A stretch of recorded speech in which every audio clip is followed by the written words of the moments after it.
How y'all doing? We're here with Ginger the Desert Creations. I did a series of ring pours when I wanted to learn to be better at ring pours. So we're going to start out with a yellow one. Let's go, paint! Today I am going to do... I don't know if I am going to release these as separate shorts or if I'm going to include them all together as one big project, because they ultimately are one big project. But for right now, I may just be releasing this as a series of 5 shorts. I'm just going to do this. We got a 5x7 Arteza canvas panel. This one I am starting with is going to be my yellows. Got Mont lemon yellow, Chroma molten metals, Xanadu gold,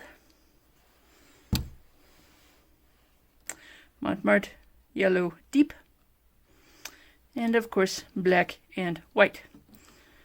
I am trying to do very simple ring pours, which will basically feature a darker color, a lighter color, a metallic, and black and white. I am going to be using this little thingy. It is a 50 milliliter beaker. It's about, what, 1 3/4 ounces-ish when you get right down to it, and a 5x7 canvas should require a bit over an ounce of paint to be able to completely cover it, so we should be doing pretty good. I'm going to try to layer methodically. We will see how that goes. I'm going to start with some white.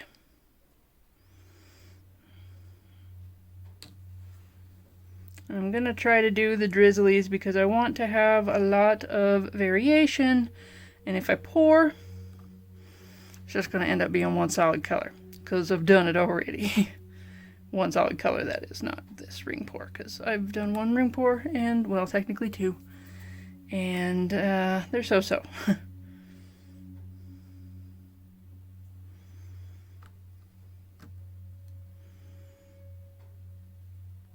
And I know we're going to see some interesting color change because of the black, but oh well.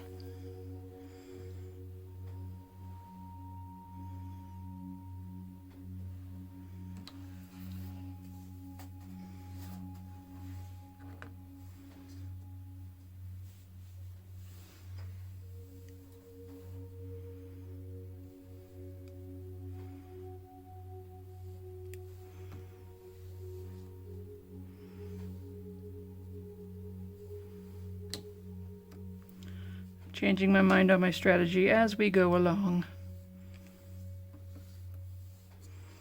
We're probably going to end up with an interesting green because I'm combining black and yellow. I'm aware of it. We are accepting of it.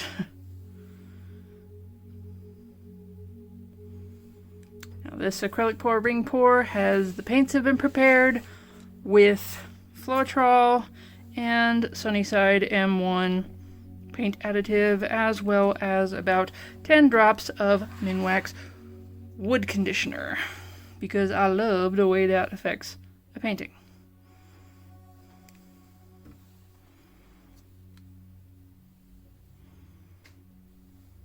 Big dollop there. At least you get a smaller dollop with the spoon than you do just pouring it in. I can deal with that.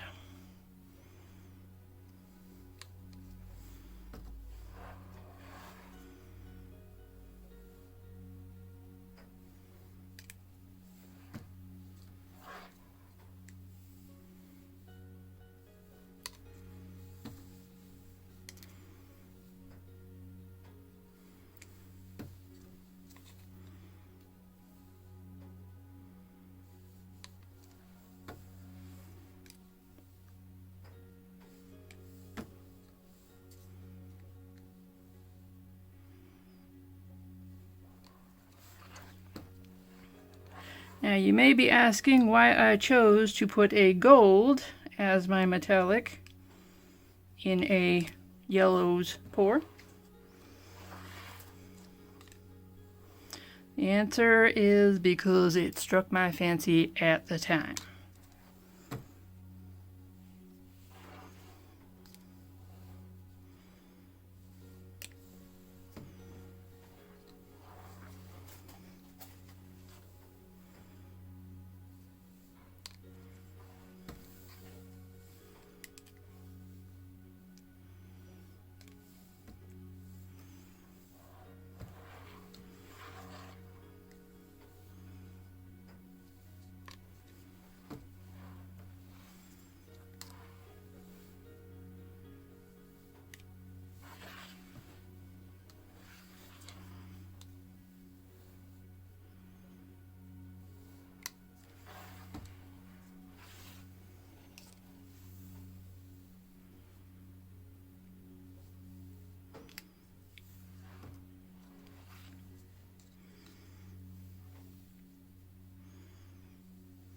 Now, I recently read a book on acrylic pouring, which suggests that you do a ring pour by imagining yourself trying to pour the ring within a spot the size of a penny. I don't actually think that is going to be helpful information, but it's kind of what we're going for, I guess. So, good luck, huh?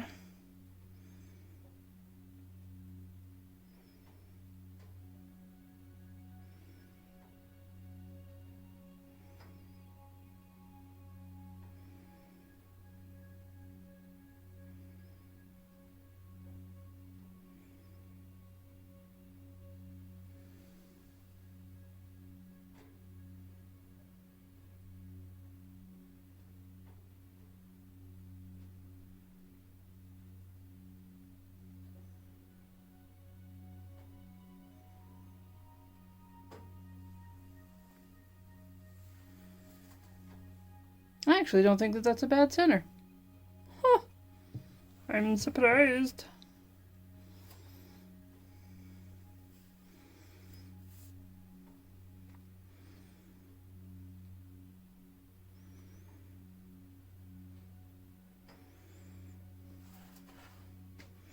I'm thinking there's too much black in it. Just looking at it right here, right away. And my rack is stuck to my table because of yesterday's paints. Definitely going to try to open it up and keep some of this over here because that's where the yellow is, and it's a yellow ring pour. Whoa, look at that.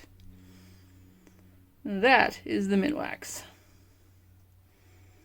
It really does create some cells going in there. Yes, it does.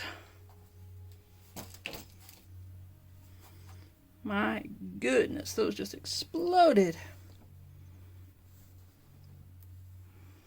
Can you get a look at all those cells? It's kind of cool looking.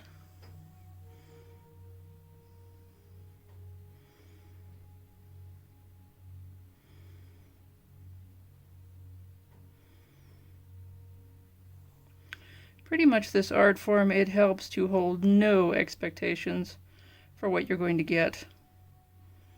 And then you can be pleasantly surprised. And off the edge, I made a point to paint the edges this time, because the last several times I have failed to do that, and I usually end up kind of regretting it. Because trying to paint it afterwards, paint the edges afterwards, and making it still look kind of like a cohesive organic piece doesn't work all that well.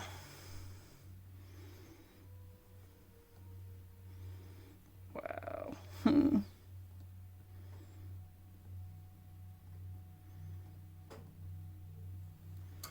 There's some beauteousness going on in there.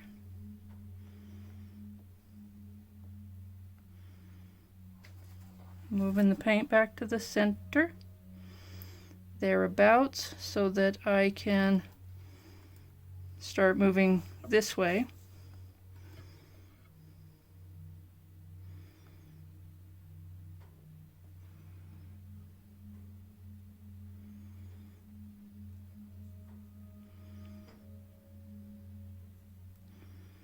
I probably should get a light or some kind of reflector on this side so that it doesn't get darker when I tilt this way.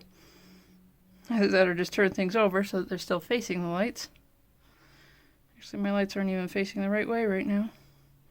So my lighting isn't even as good as it could be. Go figure.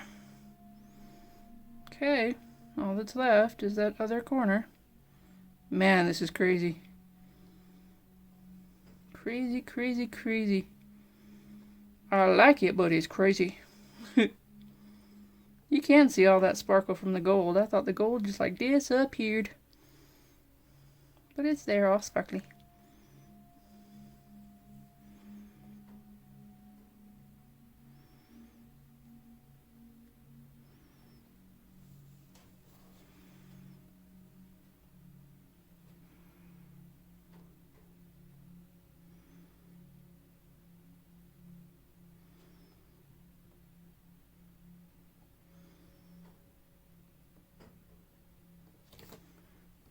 And there it is off the edge. Boom. Now, just to kind of decide on composition a little bit. I do like this, but I don't like that it's so black and white.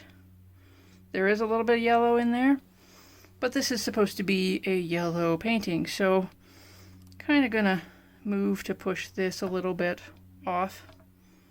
That is a goal. I don't know how well you can actually see it move as it slides down the way the paint comes across.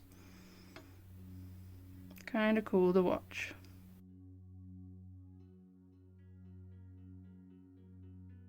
Just gonna give it a tiny push.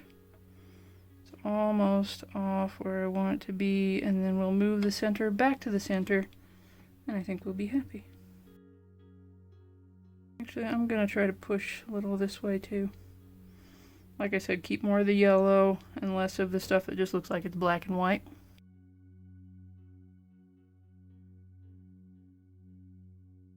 I think I'm kind of crazy happy with that. Just the way it is. Wow. I am not going to torch it again because it is already busy enough. It's got cells going on like crazy. So, you want to come have a peek at it close up? Yellow ring pour. Here is our wet result. Take a look at that. Oh my goodness. I particularly love this little bubble that's hanging out right in the center there. Kind of got the stripies going through it. It's just very, very interesting. I crazy love this one. In case I choose to release this as a series of singles, I will say thank you for watching, and I will say bye bye for now.